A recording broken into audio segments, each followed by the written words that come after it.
मेरा नाम बलराम तिवारी है, मैं गोरखपुर से बिलोंग करता हूँ। बट यहाँ सिर्फ पैदाइश हुई है और उसके बाद मैं 20-25 साल से हरियाणा में। मेरे पिताजी गवर्नमेंट सर्विस करते हैं। तो बचपन में एक घटना हुई थी जिसके वजह से मैं तो काफ़ी गुरुओं के पास भी गया और काफ़ी जगह भटका उस चीज़ के लिए। उसका कोई रिजल्ट लगभग पूरा प्रॉपर सामने नहीं आया था और उसके लिए ओशो या अभ्यास वगैरह हर जगह गया हूँ। काफ़ी कम 8-9 साल से इस लाइन में था।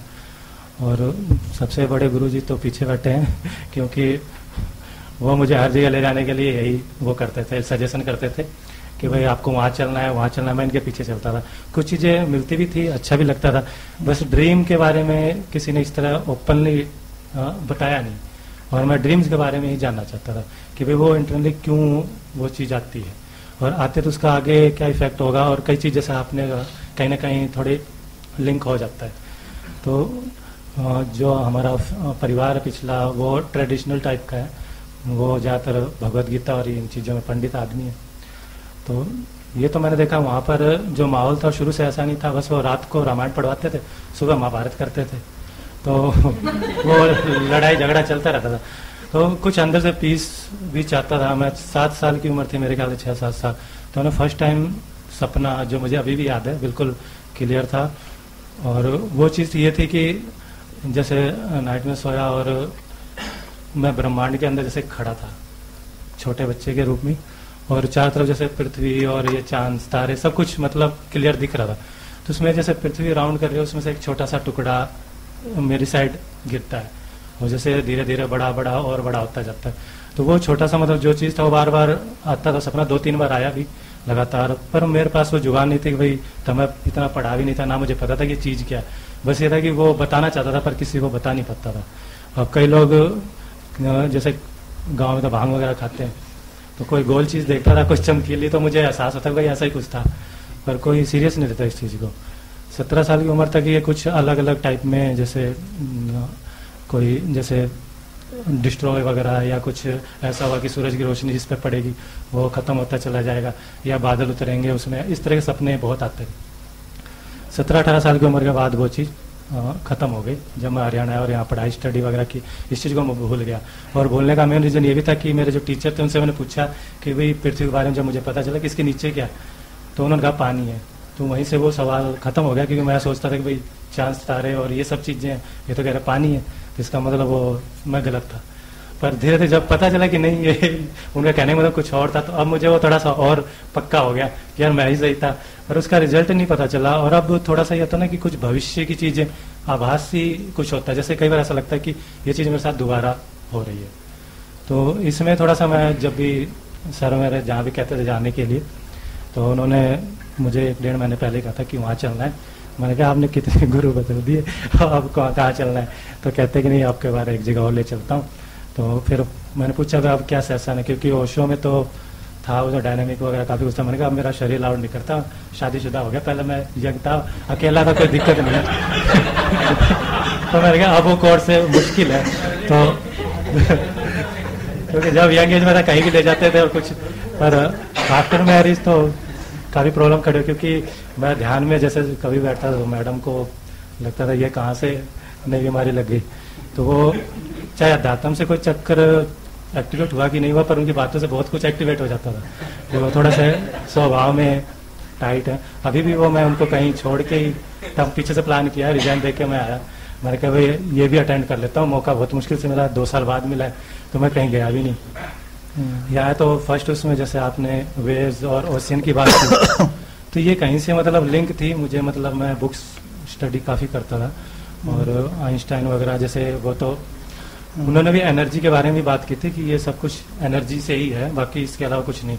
आत्मा वगैरह की बातें नहीं की, बाकी तो लोग इसको किसी न किसी चीज़ से लिंक करते हैं, देवी देवता से या कुछ भी। तो बचपन से मैं भी जैसे थोड़ा सा था, अब पीस के लिए पहले घूमा कि अंदर की शांति से, जब अंदर का थोड़ा सा ठहराव हुआ तो ये सपने के बारे में थोड़ा सा हुआ था। मुझे सबसे ज़्यादा खुशी हुई कि जैसे इस सेशन के अंदर लेट के और कुछ चीज़ें हुई, और दूसरा आपने मतलब इतना क्लियरली, और आप पहले गुरु जिसके करीब में बैठ के देख भी रहा हूँ और बात भी कर रहा हूँ, नहीं तो कहाँ वो तो 2-2 किलोमीटर दूर तक गुरु होते थे, तो बात करनी तो बहुत दूर की बात है, मतलब देख लेना ही बहुत होता था कि दर्शन हो गया बहुत है। अब फिर मैंने बहुत, अब आपको 2 दिन से यही देख रहा था कि भी क्या बात है, हर चीज में तो इतनी क्लियर जवाब दे रहे हैं बिल्कुल। और सबसे कमाल की बात है, अब डर भी लग रहा था कि पूछूं कैसे कि मैं कहाँ से शुरू करूं, कहीं फिर तब भी पूछ लिया ना, अब हम उसका जवाब भी दे ही देंगे। एक तो फार्मूला इन्होंने ये बताया कि बड़ा गुरु बनने के लिए 2 किलोमीटर का डिस्टेंस जरूरी होता है, तो और दूसरा इनलाइटनमेंट के लिए कड़क बीवी का होना बहुत जरूरी है।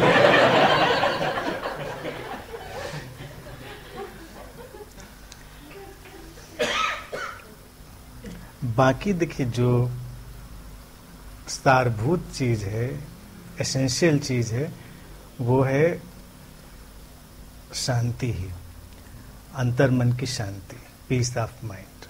बाकी सब मिथ्या है, इमेटेरियल है। ड्रीम्स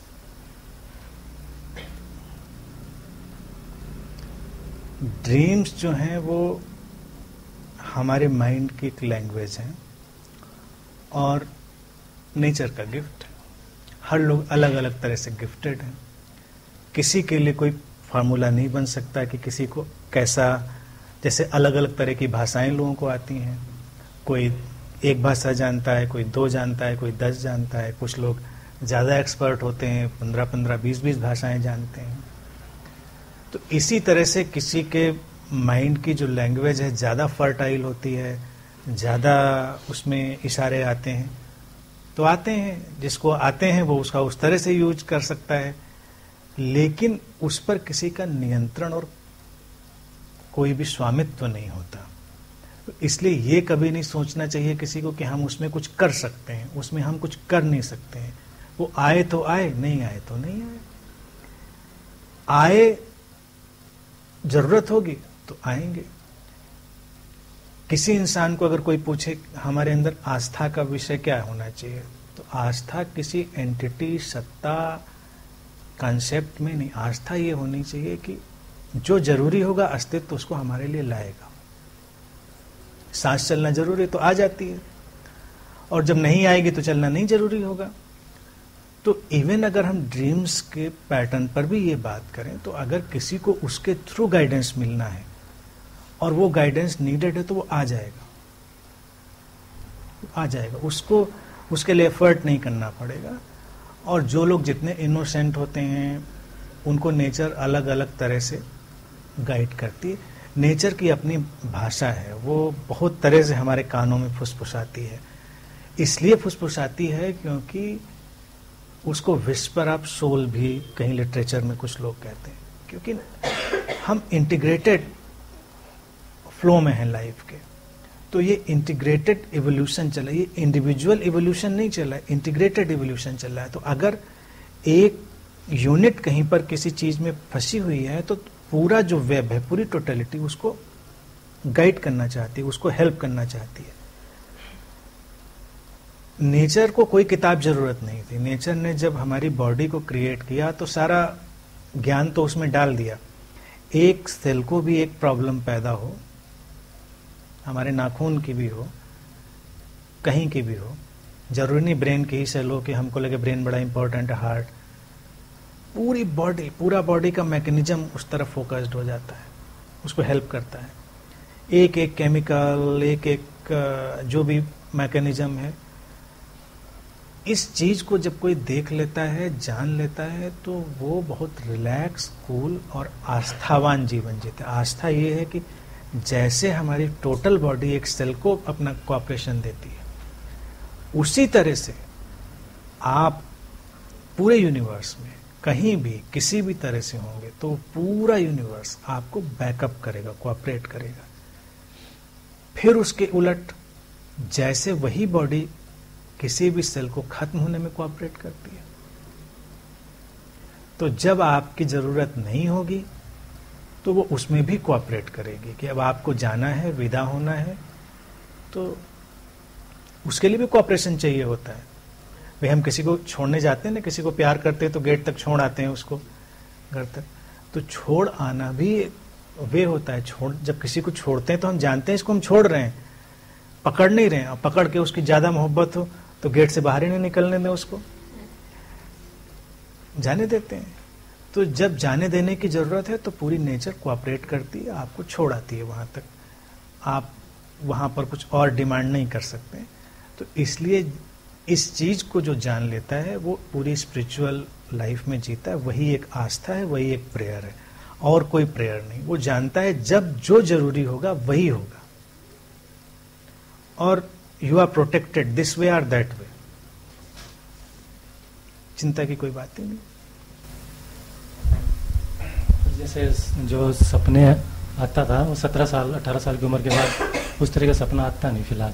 बट अब जैसे कुछ आवाज़, जैसे पहले तो नींद का भी कह सकते हैं कि नींद में कोई भी चीज़ दिखाई दे सकती, और जैसे अब मैं काम कर रहा हूँ या ड्यूटी पर कुछ भी करता हूँ ना, बीच में थोड़ा बहुत जैसे हिंट सा मिलता है, और एकदम ऐसा होता है कोई चीज़ आके ऐसे बता गई कि भाई ये चीज़ होने वाली है। यदि मैं उसको किसी को बोल देता हूँ तो फिर कुछ नहीं होता, ऐसा कुछ भी नहीं होता। बट यदि माइंड में रहेगा और मैं भूल गया उस चीज़ को, तो वो चीज़ फिर सामने घटित भी होती है, और वो मुझे फिर तैयार है तो मुझे पता था। अब ये चीज़ मेरे समझ, और ये कई बार हो रही है, और काफ़ी कुछ ऐसा क्लोज सा होता है, जैसे मेरे पिताजी के बारे में कोई भी फ्रेंड हो गया। इस चीज़ को, जो ये फिनोमिना हो रहा है, इस पर भी कोई ध्यान ना दें। हो रहा है, इस फिनोमिना से मैं बहुत दो चार रहा हूँ। ना बताने से वो खत्म होती है, ना उसको रखने से वो होती है। कभी कभी हमको ग्लिम्सेस फ्यूचर की भी होती हैं। रिपीट हो रहा है, उसके लिए पॉपुलर डेजावू का फिनोमिना है। डेजावू उसको कहते हैं, लगता है दोबारा रिपीट हो रहा है। वो हमारे माइंड का एक अपना ढंग है।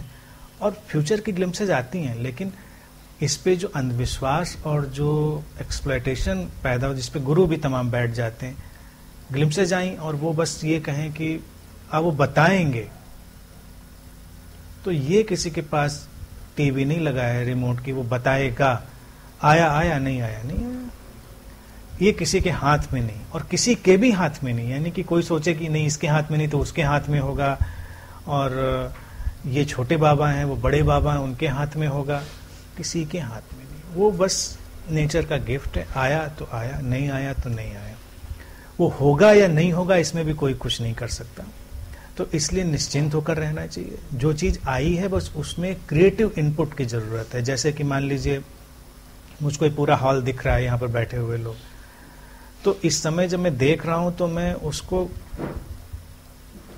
जितना संभव है उतना क्रिएटिवली यूज कर सकता हूं कि वहां बैठा है तो हम वहां तक कैसे अपनी बात पहुंचा सकते हैं, इसको कैसे देख सकते हैं, इससे ज्यादा कुछ।